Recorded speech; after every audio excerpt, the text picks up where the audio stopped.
Mosi-mosi para wibu, gimana? Udah ketemu dengan suku bus gak? Daripada mencari yang tidak pasti, mending kita ngelanjutin alur cerita Spy X Family 100. Karena Watashi sore nanti ada ngedet dengan Mama Hyor, jadi tanpa banyak basa-basi langsung aja ke ceritanya.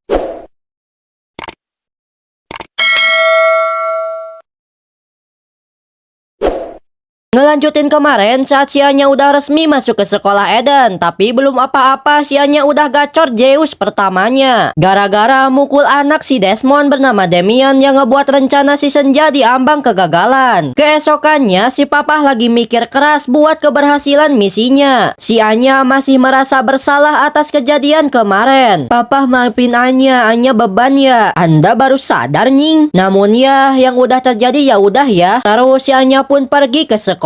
Sesampainya di sekolah, si Anya ketemu sama si Becky. Si Anya kagum ngelihat si Becky yang diantar jemput kayak Tuan Putri. Makanya kalau pas pembagian ortu tuh dateng, siapa tahu dapat AA Rapi dan Gigi. Mereka pun jalan bareng ke kelas dan gak sengaja ketemu sama si Damien and the gang yang masih kesel ke si Anya. Tadinya si Anya mau minta maaf, namun malah diganggu oleh si Becky. Tak disangka ternyata ada si Daddy yang ngawasin dari tadi. Di kelas juga si Anya dijauhi murid lainnya atas kejadian kemarin. Untungnya ada si Becky yang mau jadi bestodnya. Gak lama kemudian pelajaran pun dimulai. Tapi si Anya malah ketiduran sampai pelajaran selesai. Habis beres tidur, si Anya pun buru-buru nyari si Damien. Namun malah terus dihalangi oleh si Becky yang bilang gak usah bestodan sama dia. Si Papa yang dari tadi ngawasi si Anya terus ngodein si Anya buat baikan sama si Damien. Meski dikodein si gimana juga, si Anya belum bisa minta maaf ke si Damien. Boro-boro minta maaf pas mau ngedeketin aja udah dihadang sama si Becky. Si Daddy yang ngeliat itu pun buru-buru pergi dan manggil si Becky lewat toa sekolah. Si Anya pun buru-buru dong ngedeketin si Damien buat minta hampura. Tapi belum apa-apa si Anya malah ngedenger bisikan hati mereka yang ngerosting dia, yang membuat dia berderai air mata, yang ngeluarin bab bunga-bunga. Si Damien yang ngeliat itu kena kritika demek di dadanya yang membuat wajahnya merah seketika. Tapi si Damien ngerasa yang aneh di dalam dirinya yang membuat dia lebih marah lagi ke si Anya. Gara-gara si Anya gagal buat ngedeketin si Damien, akhirnya si Anya dipaksa belajar mati-matian buat jadi murid unggulan. Si Anya gak bisa baca pikiran si Papa karena lagi kesurupan yang membuatnya makin kacau. Si Anya pun nyoba dong buat baca pikiran si Mama.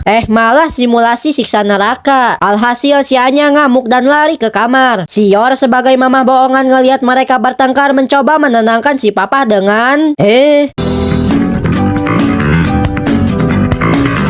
ini beda anime ya. Dengan mengajaknya istirahat sambil si Hyor menceritakan masa lalunya bersama adiknya yang selalu riang gembira dan giat belajar karena pengen dipuji si Hyor. Dan nyaranin si Lloyd buat kasih pujian ke si Anya. Siapa tahu si Anya semangat kalau dipuji. Ngedenger itu si Lloyd mulai sadar sikapnya udah keterlaluan yang tidak mencerminkan ayah idaman. Oleh karena itu si Papa akan fokus dulu buat nyatuin keluarga bohongannya dulu karena masih ada waktu buat ngedeketin si Desmond. Dan akan lebih merhatiin si Anya biar keluarga dusta ini bisa jadi tempat bahagia buat dia. Meski ada waktu buat ngedeketin si Desmond, si Lloyd tetap aja gemeteran saat ditanya progres operasi mereka. Si handler ini memberitahu si Lloyd harus lebih waspada karena Intel Negara udah mulai curiga dengan kedatangan mereka dengan nangkepin terduga mata-mata. Salah satunya yang bekerja di kantor yang sama dengan si Hyor. Atas kejadian itu pula, ibu-ibu pada ngerumpiin itu. Lalu datanglah ibu-ibu lain yang ngadain pesta kemarin-kemarin yang nanyain si Hyor kok bisa adiknya gak tahu kakaknya udah nikah, padahal pernikahan mereka ngakunya udah 12 bulan. Panik dong si Hyor ngedenger adiknya mau ke rumah mereka. Namun si Lloyd tenang-tenang saja karena udah nyiapin rencana supaya mereka kayak keluarga cemara. Kalian mau ngiwi ya? Diam lu bocah. Tadinya si Anya mau nungguin si paman datang, namun malah ketiduran karena kemalaman. Alasan si paman datang telat tuh bikin tercengang yang gak disangka diduga ternyata adik Sior adalah intel negara yang sedang ngeinterogasi terduga mata-mata yang bisa dibuat ngaku seketika oleh dia karena langsung dibawain bukti si terdakwa ngejual data penduduk ke mata-mata. Oleh karena itu juga si Yuri masuk ke mode Madara karena dengan tindakannya bisa membahayakan warga apalagi kakaknya. Terungkap juga alasan si Yuri masuk ke intel negara biar bisa ngejagain kakaknya dari mara bahaya. Habis itu si Yuri pun OTW buat bertemu kakaknya sambil riang gembira. Si Yuri pun ketemu sama si Lloyd. Mereka pun langsung pasang muka bahagia tapi sebenarnya lagi pada waspada. Si adik nanyain dong ke kakaknya kenapa gak ngabarin soal pernikahannya. Oh iya aku lupa, karena bagi keluarga mereka logika cuma mitos, jadi si adik percaya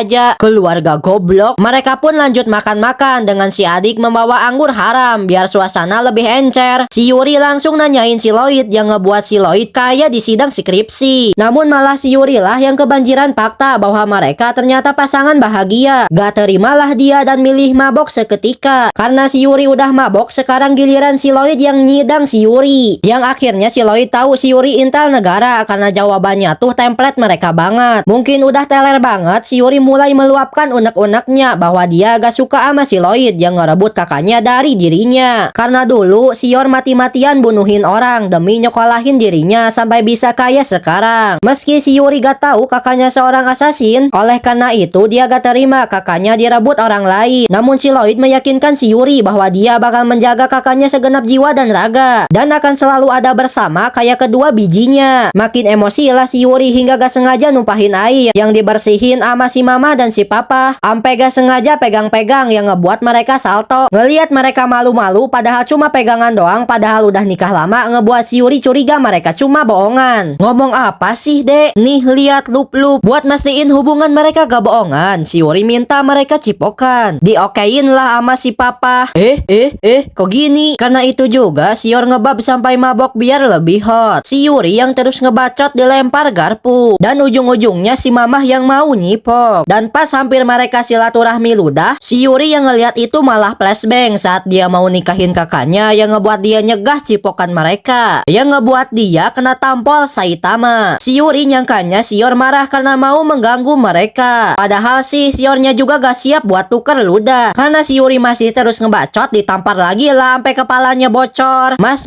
mau saya ambilin nippon pen? Namun tetap kakak ade yang hampir kelewat inces ini ternyata masih rukun. Si Lloyd pun senang ngelihat mereka masih bisa dekat, walaupun si Yuri masih gak mau nerima si Lloyd dan ngancam jika berani bikin kakaknya nangis ia akan membuat hidupnya menderita. Yang akhirnya si Yuri pun pergi juga. Habis itu mereka beres-beres sambil si mama bilang terima kasih karena mau menerima adiknya yang sableng. Mereka pun mau bobo walaupun harus pisah ranjang. Keesokan paginya si Anya bangun dan ngamuk karena gak ketemu sama pamannya. Terlebih lagi si Anya tahu pamannya intel negara. Karena kejadian kemarin si Lloyd jadi naruh curiga ke Sior. Apakah emang dia nggak tahu apa-apa soal kerjaan adiknya atau cuma nutupin aja? Yang alhasil si Lloyd naruh alat penyadap di bajunya. Si Anya yang tahu mama papahnya lagi ada masalah pun nyuruh mereka buat baikan. Ngedengar itu Sior jadi kepikiran perkataan anak bohongannya yang membuatnya jadi sedih dan minta tutor ke temannya buat jadi istri yang baik 100% nurut. Selain gak bisa masak, Sior juga gak apa banyak gaya. Si Lloyd ngedengar itu semua namun dia tetap curiga. Hingga ada suatu kesempatan di mana Sior disuruh atasannya buat ngirim surat ke kantor pos. Si Lloyd yang dibantu si Franky nyamar jadi intel negara yang nuduh Sior tuh mata-mata. Diinterogasi lah Sior sampai tak berdaya sampai mereka ngancam membuat keluarga Sior sengsara. Ngedengar keluarganya dibawa-bawa, Sior pun gak akan ngebiarin keluarganya kenapa-napa dan akan menghadapi mereka apapun resikonya. Ngeliat tekad Sior yang gede buat melindungi keluarganya, alhasil si Lloyd pun percaya dan nuduh si Franky salah tangkap orang yang membuat Sior bisa bebas. Sungguh episode yang sial dah untuk Sior, udah gak guna jadi istri, hampir ditangkap pula intel negara. Pas mau pulang si mamah ketemu sama si papa yang langsung ngambil lagi alat penyadapnya. Sior minta maaf karena gak bisa menjalankan kewajiban seorang istri dusta. Namun si Lloyd malah bangga karena udah milih Sior sebagai istrinya. Alhasil mereka baikan. Si Anya yang ngeliat itu pun ikut bahagia karena bisa diperhatiin lagi oleh kedua orang dustanya. Beda sama si Demian yang gak diperhatiin ayah kandungnya. Bahkan gak datang pas sesi foto siswa. Dan kadang-kadang juga ia suka dibanding-bandingin sama kakaknya yang selalu jadi murid unggulan. Karena itu juga si Damien bertekad untuk melampaui kakaknya dengan cara mendapatkan bintang Stella di permainan olahraga minggu depan agar bisa diperhatiin sama si Desmond. Tapi itu cuma desah-desus-desis sih. Namun sianya juga diberitahu si Becky bahwa nanti yang jadi MVP bakal dapat bintang Stella. Si Daddy sih gak ambil pusing biar si Mamah yang ngurus sianya, yang ternyata ada pertandingan dodgeball antar kelas. Jadilah si Mamah mau ngelatih sianya dengan push up sit up 100 kali dan lari 3 km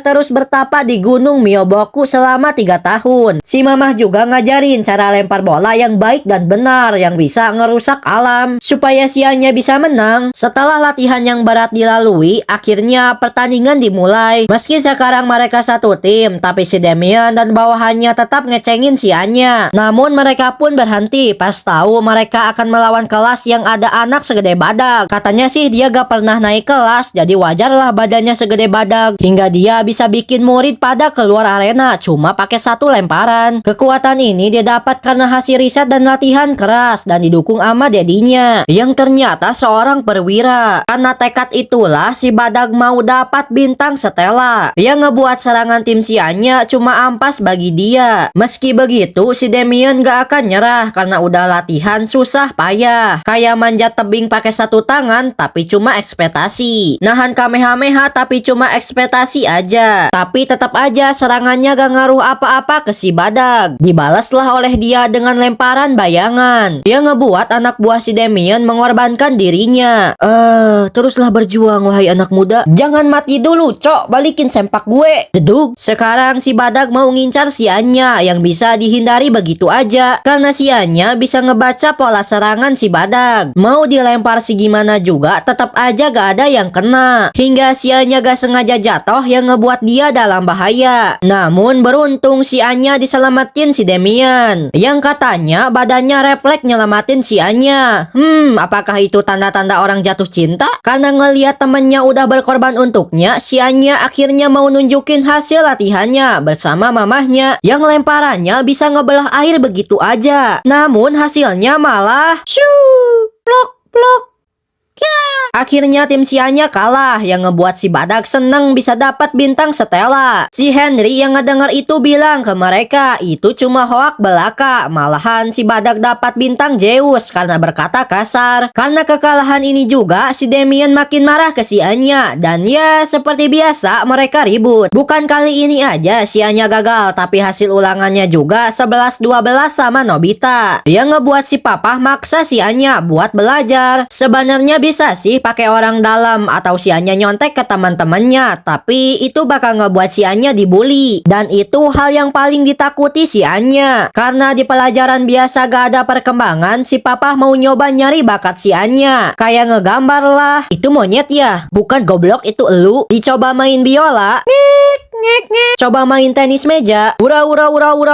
Yang ternyata si Anya gak punya bakat apa-apa. Karena buat ngedapatin Stella jalur akademi tidak memungkinkan. Alhasil si papa nyoba jalur pengabdian setan dengan jadi relawan di sebuah rumah sakit. Mereka pun disuruh beres-beres, tapi si Anya malah mecahin pas bunga. Disuruh beresin buku, malah baca manga. Pokoknya gak ada tugas yang beres lah oleh si Anya. Karena si Anya orangnya bosenan. Paman jalan tuh pakai 2 kaki. Bocah goblok. Alhasil si ibu perawan nyuruh mereka pergi aja. Hingga ada seorang anak yang kakinya suka dijadiin dark joke yang sedang mau rehabilitas agar enggak diejekin lagi di sebuah kolam renang. Cuma pas si penjaga lagi ganti skin, dia gak sengaja jatuh ke kolam renang dan tenggelam. Kejadian itu diketahui oleh si dukun yang bilang ke si papa ada orang yang mau diinvite Tuhan. Karena si papa gak percaya, si Anya sendirian aja ke sana. Pas sampai di sana, si Anya ngeliat ada air yang buluk-buk. Si Anya pun langsung nyebur ke sana. Tapi si Anya malah kehabisan O2. Sebelum mereka berdua jalan-jalan ke Isekai, si Lloyd berhasil nyelamatin mereka yang ngebuat si Anya dipuji orang-orang. Kejadian ini juga ngebuat si Anya dapat bintang pengharum ruangan. Si Anya murid pertama nih di angkatannya yang berhasil dapat bintang. Yang akhirnya kita diperlihatkan kegunaan kekuatan si Anya yang bisa berguna bagi lagi orang-orang. Bukan hanya buat ngedengerin gibahan orang-orang. Keesokannya si Anya seperti biasa pergi ke sekolah. Karena dia dapat bintang setela, ia berasa kayak artis ternama. Bahkan si Becky yang nyapa si Anya, panggil aku Anya Geraldine. Sombong kali kau bodat, bentar lagi juga tenggelam. Karena bintang setela ini juga, si Anya berharap bisa jadi temenan dengan si Damian. Lalu diajak main ke rumahnya, biar si papa senang ke dia, dan akhirnya dunia bisa damai. Tapi realitanya si Damian makin benci ke dia, bahkan murid lainnya juga. Yang ngegibahin si Anya, bilangnya dapat bintangnya pakai orang dalam lah, sengaja nyalakain orang lah. Pokoknya mulut para bocah ini idaman neraka banget. Si Damian yang ngedenger itu ngebelain si Anya, walaupun dia benci ke dia, tapi emang si Anya jujur buat dapat bintang setela. Tak lama kemudian mereka istirahat. Si Becky sebagai anak orang kaya nyaranin ke si Anya buat minta hadiah ke orang tuanya, karena ia juga suka dibeliin sesuatu jika berhasil ngebanggain orang tuanya. Minta channel ini dapat 1000 subscriber dan 4000 jam tayang bisa? Oh jelas bisa dong, tinggal beli aja di...